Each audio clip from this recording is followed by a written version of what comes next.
여러분, 1975년에 디지털 카메라를 최초로 개발한 게 누구냐? 코닥이었습니다. 근데 여러분, 디지털 카메라를 75년에 처음 만들었는데 이 회사는 결국 망했고 다른 기업들은 디지털 카메라로 다시 호황을 누리고 있는 게 제가 보면서 참 삶이라는 게 묘하다, 이런 생각이 들었습니다. 그러니까 디지털 카메라에 대해서 아이디어가 나고 만들었지만 이게 이제 정말 새로운 시대에 정말 기회다 생각한 게 아니라 지금까지 내가 누리는 거에 대한 위기와 도전으로만 생각을 했고, 또 한편으로는 지금 내가 가지고 있는 거로도 충분히 이겨낼 수 있다라는 어떤 그 방심, 그게 그 코닥의 몰락을 가져왔다라고 볼 수 있는 거죠. 그러면서 이런 생각이 들었어요. 마치 그 이스라엘을 보는 것 같다. 여러분, 세상의 모든 민족 중에 하나님이 먼저 택하신 백성이 이스라엘이잖아요.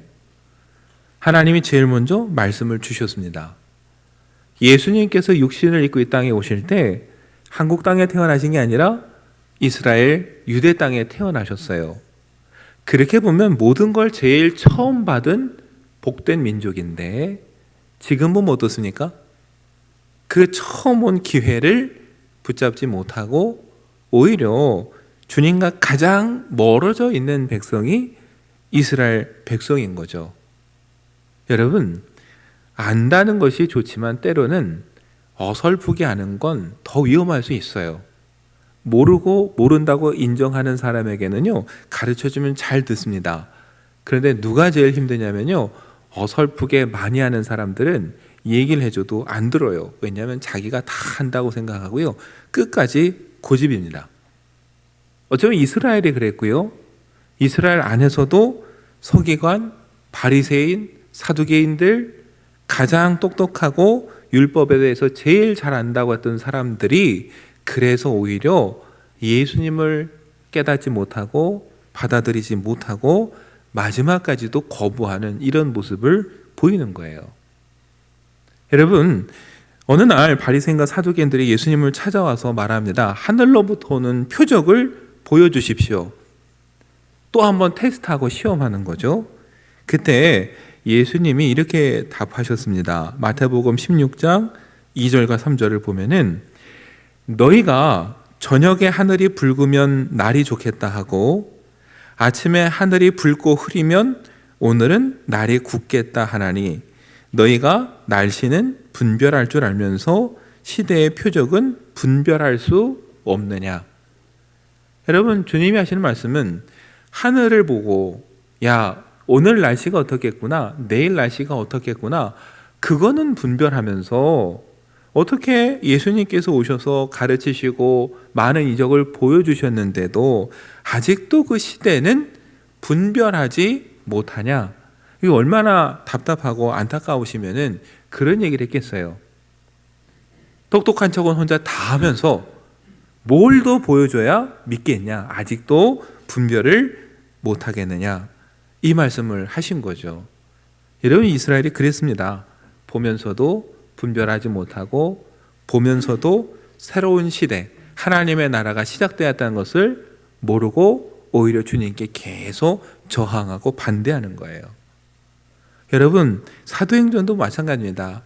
오순절 성령이 임하고 많은 기적들을 사도들이 행했지만 어때요? 다 받아들이는 게 아니라 그럼에도 불구하고 분별하지 못하고 끊임없이 대적하고 핍박하는 모습이 사도행전에 나오거든요. 사도행전 5장도 마찬가지입니다, 여러분. 많은 병자를 고치고 다시 부흥의 불길이 막 타오를 때 또다시 여러분, 사도들은 붙잡혀갑니다. 옥에 갇혀요. 놀랍게도 밤에 천사가 감옥문을 열고 사도들을 다시 데리고 나오면서 가서 전하라 다시 명령하셨고 사도들은 변함없이 그 자리에 가서 또 말씀을 전했습니다. 여러분, 다음 날에서야 감옥이 빈 걸 알고요, 또 경비대장이 경비대원들을 이끌고 와서 잡아갑니다. 여러분, 한번 좀 궁금하지 않을까요? 감옥에 갇혀있던 사람이 아무도 못 되게 어떻게 나갔을까? 나가서 저렇게 말씀을 전하도록 어떻게 아무도 몰랐을까? 한 번쯤 궁금했을 법하고 물어봤을 법한데 누구도 거기에 관심이 없었어요. 그냥 그들이 가서 또 전하는 게 싫었고 그래서 다시 잡아다가 공회에 세웠습니다. 도망간 게 괘씸해서 이제는 화가 나서 이들을 죽이려고 해요. 이게 오늘 우리가 읽은 본문의 배경이에요. 그때 공회에서 이 사도들을 죽이려고 할 때 가말리엘이라고 하는 이 랍비가 등장을 합니다. 성경은 그가 백성에게 존경을 받는 자 이렇게 묘사하고 있어요. 여러분, 랍비 중에서도 제일 존경받는 1인자가 라반이라고 불립니다. 라반, 우리의 스승. 그러니까 가말리엘은요, 라반이라고 불리는 그 랍비가 분명해요. 가말리엘이 우리에게 익숙한 건 이유는 하나입니다. 가말리엘은 유명한 제자들을 많이 뒀는데 그 제자 중에 한 사람이 바로 사도 바울입니다. 바울은 그래서요, 나는 바리새인 중에 바리새인이고 가말리엘 문화에서 공부했다고 자랑했거든요. 그만큼 가말리엘은 존경받는 랍비예요. 이 사람이 얼마나 존경받고 힘이 있었는지는 재판의 과정을 보면 알 수 있어요. 여러분, 공의 의원들이 화가 나서 막 죽이려고 할 때 잠시 회의를 멈추고 이 사도들을 밖으로 내보냅니다. 여러분, 공의에서 일어나서 자기 의견을 발언할 수는 있을지 몰라도 공의회를 중단시키고 거기에 잡혀와 서 있던 사람들을 내보내라고 명령해서 잠시 내보낼 정도면은 가말리엘은 거기서 엄청난 힘을 가지고 있거나 아주 존경받는 인물이에요. 그렇지 않으면은 감히 이런 엄두도 내지 못하는 거죠. 그런데 가말리엘은 그 회의를 중단시키고 사람들을 내보냅니다. 그리고 이스라엘 역사에 있었던 두 가지 사건을 거기 모인 사람들에게 이야기를 해요. 여러분, 사도행전 5장 36절을 보면요, 가말리엘이 제일 먼저 이야기를 합니다. 이전에 드다가 일어나 스스로 선전하며 사람이 약 400명이나 따르더니 그가 죽임을 당하며 따르던 모든 사람들이 흩어져 없어졌다. 여러분, 드다라는 사람이 기록에 보면 진짜 있었습니다. 자기가 선지자라고 주장을 했어요. 그래서 자기를 따르면 자기가 요단강을 둘로 가르고 쉽게 이 강을 건널 수 있다라고 이야기를 했어요. 요즘 여러분과 제가 지금 들어도 좀 이상하게 들리지 않으세요? 뭔가 좀 사이비 같은 느낌이? 그런데도 어때요? 따르는 무리가 많았어요. 가말리엘이 말합니다. 400여 명이나 그를 선지자로 믿고 따라다니지 않았느냐? 그런데 드다가 죽고 나니까 어떻게 돼요? 따르던 사람들도 그냥 다 사라져 버렸다는 거예요. 그 이야기를 제일 먼저 하는 겁니다. 그 다음에 두 번째 사건을 이야기를 해요. 5장 37절을 보면은 그 후 호적할 때에 갈릴리에 유다가 일어나 백성을 깨어 따르게 하다가 그도 망한즉 따르던 모든 사람들이 흩어졌느니라. 여러분, 유대가 로마의 한 행정구역으로 전락하면서 로마에서 이제 세금을 거두려고 하니까 뭘 알아야 됩니까? 인구조사를 해서 인구수를 알아야 이제 세금을 부과를 하죠. 그래서 인구조사를 했어요. 그때 갈릴리 출신의 유다라는 사람이 정말 반란을 일으켰습니다. 이것도 기록에 있어요. 여러분, 세금을 내는 거에 로마에 저항해서 반란을 일으켰으니까 또 따르는 사람들이 꽤 있었겠죠. 한참 무리들이 따랐습니다. 그런데 시간이 흐르면서 유다가 망하고 나니까 따르는 사람들도 다 흩어졌어요. 여러분, 가말리엘이 이 두 가지 사건을 기억하라 라고 말하는 거예요. 드다 알지? 유다 기억하지? 그때 얼마나 사람들을 몰고 다녔어? 그런데 죽고 나니까 다 흐지부지 없어졌지 않느냐? 이 이야기를 하는 겁니다. 여러분, 가말리엘이 정말 하고 싶었던 이야기는 그 다음에 나와요. 그게 오늘 저와 여러분이 읽은 본문입니다. 38절과 39절에 보면은 이 두 가지 예를 통해서 가말리엘이 정말 하고 싶은 얘기가 뭐였는지 알 수 있어요. 가말리엘이 하고 싶었던 얘기는 하나입니다. 내버려 두라는 거예요. 내버려 두면 사람들로부터 인해서, 사람으로부터 생긴 이 모임이라면 드다나 유다처럼 조금 지나면 없어질 거라는 거예요. 그러나 정말 이 일이 하나님께로부터 났다면은 이 일은 어떻게 될까요? 계속 이루어질 거예요. 근데 그 일을 막아선다면은 누구와 대적하는 거예요? 하나님을 대적하는 일이 된다라는 거예요.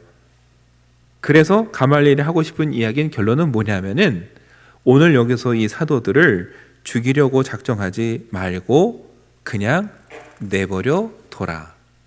그게 현명하다는 거예요. 아까 말씀드렸죠? 가말리엘은 존경받는 스승이고 랍비고 지도자였어요. 그래서 사람들이 이 말에 수긍을 합니다. 그래서 오늘 우리가 읽은 40절 보면 뭐라고 합니까? 사도들을 불러다가 채찍질을 하고 풀어줍니다. 풀어주면서 했던 명령은 하나예요. 예수의 이름으로 말하지 말라. 여러분, 이것도 사도들에겐 수치스러운 일이긴 한데 죽을 뻔한 것이 그래도 죽음을 모면하고 다시 풀려나는 일이 여기서 이제 벌어지는 거죠. 여러분, 가말리엘을 보면서 우리가 참 하나님의 예상치 못한 섭리를 두 가지 하나 발견하게 돼요. 그 첫 번째는 뭐냐면요, 하나님이 하시기로 하시면 누구도 막을 수 없다라는 거예요. 그걸 가말리엘의 입을 통해서 우리에게 일깨워 주시는 겁니다.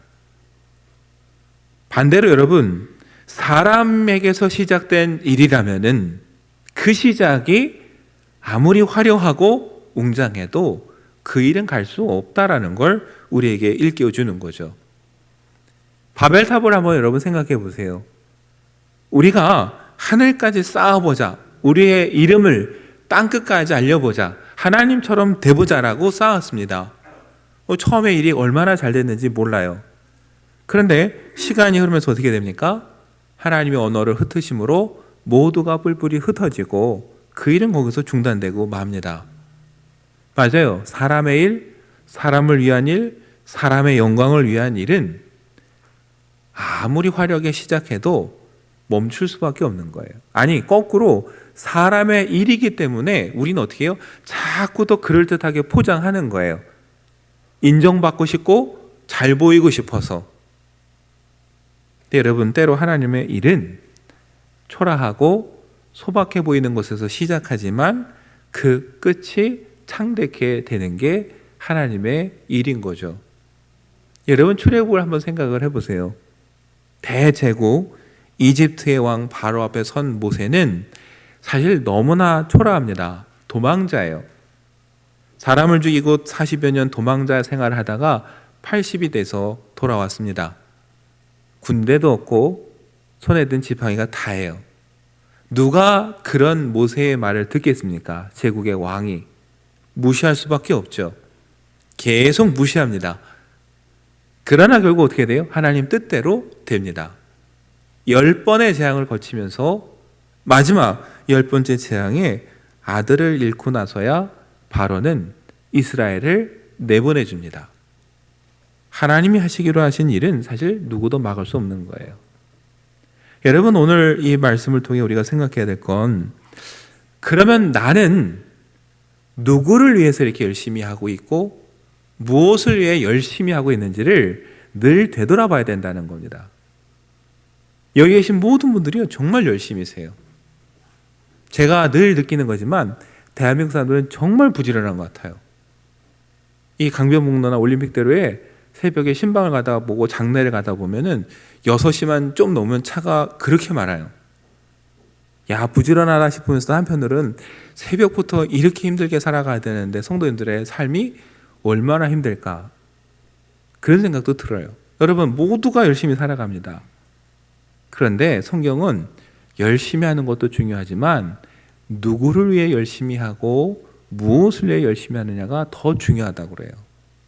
세상의 것, 사람의 자랑, 교회 안에서도 사람을 드러내기 위한 일에 열심이라면은 그건 흩어지게 돼 있는 거예요. 반대로 지금은 작고 내가 할 수 있는 일이 부족해 보여도 그게 하나님을 위한 일이라면은 하나님은 그 일을 계속 이루어 가실 것이고 창대케 하실 것이다라는 거. 저와 여러분이 금년 안에 그 믿음으로 살았으면 좋겠습니다. 무엇을 하든지 드러나는 게 중요한 게 아니라 내가 누구를 위해 이렇게 열심히 하고 무엇을 위해 열심히 하는가, 이것을 생각하면서 살아갔으면 좋겠습니다. 그게 오늘 이 가말리엘의 말을 통해서 첫 번째 우리가 깨닫게 되는 하나님의 가르침이죠. 두 번째가 있어요, 여러분. 두 번째는 뭐냐면은 때로 하나님은 하나님을 대적하는 자들의 입을 통해서도 하나님의 일을 이루신다는 거예요. 여러분, 가말리엘의 말은 딱 놓고 보면, 말만 놓고 보면은 좋은 말이고 맞는 말이에요. 그래서 우리도 깨우침을 받았잖아요. 근데 한 번 더 생각하면 여러분, 가말리엘은 왜 이런 얘기를 했을까요? 여러분, 사도들 정말 도와주고 싶고 살려주고 싶어서 얘기를 했을까요? 나가서 복음을 전하라고 도와주고 싶어서 지금 이 이야기를 했을까요? 아닙니다. 가말리엘이 보기에는요, 그냥 내버려 두면 누구처럼 돼요? 드다처럼, 유다처럼 그냥 좀 있으면 사그라들 사람들로 보인 거예요.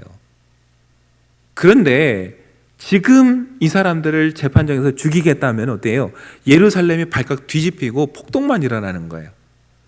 성전 미문에서 걷지 못하는 사람을 걷게 했고, 다른 병자들이 찾아오면 사도들이 고쳐줘서 따르는 무리가 엄청나게 늘어나고 있는데, 여기서 이 사람들을 재판에서 죽이겠다, 이거는 폭동만 일어나고 얻을 게 아무것도 없는 거예요. 그러니까 여러분, 생각해 보면은 가말리엘은 의로운 사람도 아니고 하나님을 위해서도 아니고 자기를 위해서 이 말을 한 거예요. 그런데 여러분, 어떻게 돼요? 그 말 덕분에 사도들은 풀려나고 또 복음을 전하고 하나님의 일은 이루어지는 거예요.